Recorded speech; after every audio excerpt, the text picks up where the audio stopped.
Hello everyone and welcome to this channel. And today we're diving into ocean-inspired snacks. That is seaweeds. And we're not just talking about usual fish here. We've got a whole range of seaweed-based snacks to try, including agar-agar and sea grapes, and of course other surprises. So look at this spread here, guys. So we have agar-agar and na-mix na to siya, guys. So we have lemon. Sa amoy pa lang, guys. Masarap na. Okay?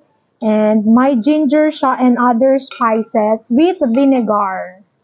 Okay. And of course, we also have this little sea grapes here.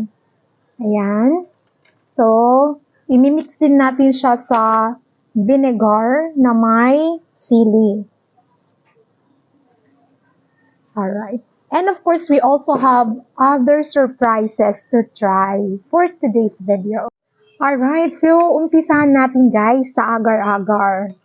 Well, if you never had this before, well, this is a seaweed jelly base, agar-agar, and this is used for desserts. But ngayon, ita-try natin to as a snack.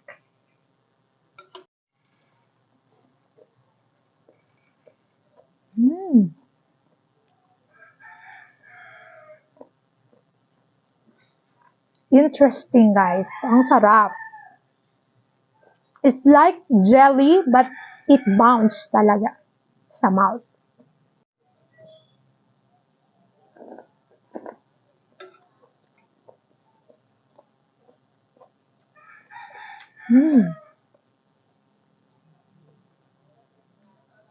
Ang sarap, guys. Yung taste niya is super light. Ngunit habang tumatagal sa mouth, it's just like a fresh ocean breeze. Very cool and very refreshing, guys. I love it.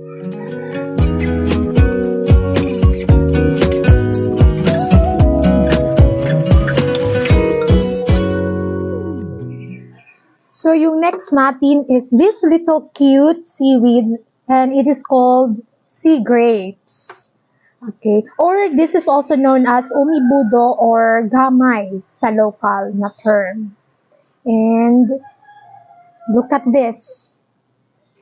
So they really pop, and i-mix lang natin sa sauce niya, which is vinegar na may spices, and of course may sili siya, guys. So may naninipa na naman ng konti dito. Alright, so let's give them a try. Okay, so ganito yung pagkain sa kanya, guys. So kuha tayo ng pop niya.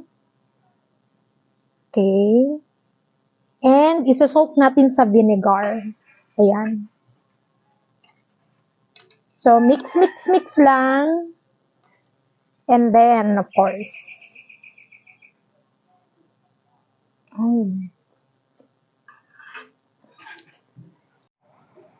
Ang sarap talaga, guys. And look at it.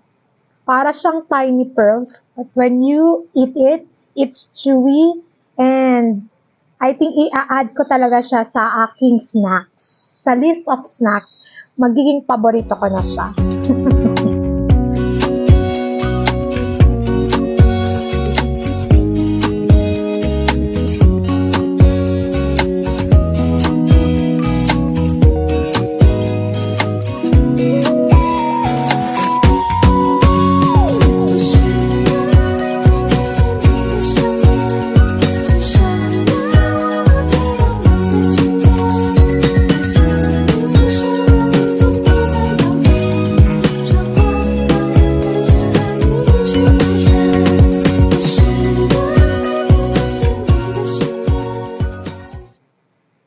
Guys, it really pops and bursts sa mouth.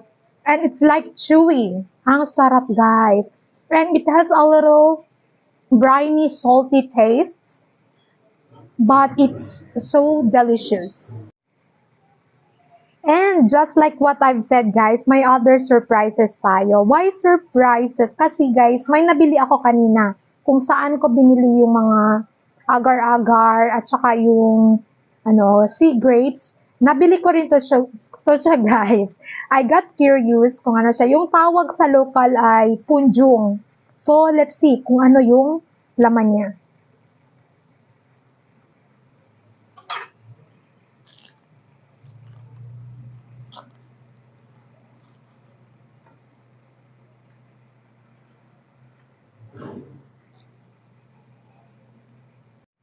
Oh, so ganito pala guys yung sa loob niya. So I never tried this before. So I'm trying it for the first time. Alright, so basically made of rice siya guys. And I think may other spices na siya such as yung ginger and others. So tikman natin kung ano yung lasa. Amoyin natin muna. Mabango. Sa amoy niya pa lang, gugustuhin mo nang kainin. So, let's try it.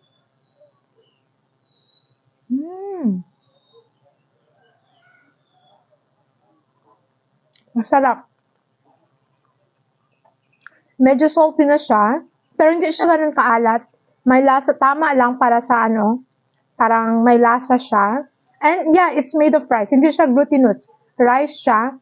And yung gusto ko guys talaga na taste, yung nag-mix yung taste ng leaves sa rice. So kaya parang lalong nagkaroon siya ng lasa. Masarap.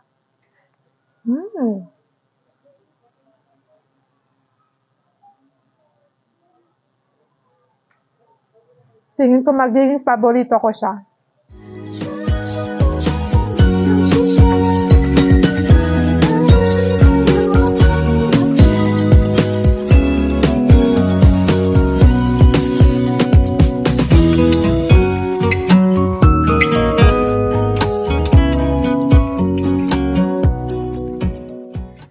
So after all guys, I think si Sea Grapes ang nagbigay ng kasiyahan sa akin for today.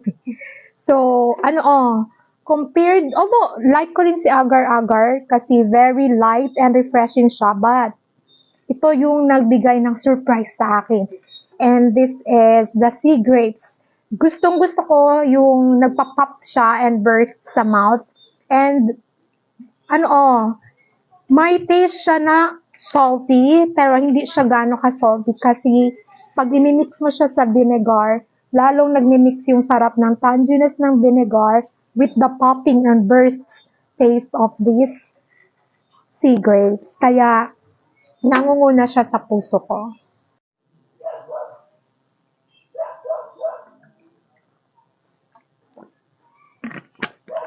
So, what do you think, guys?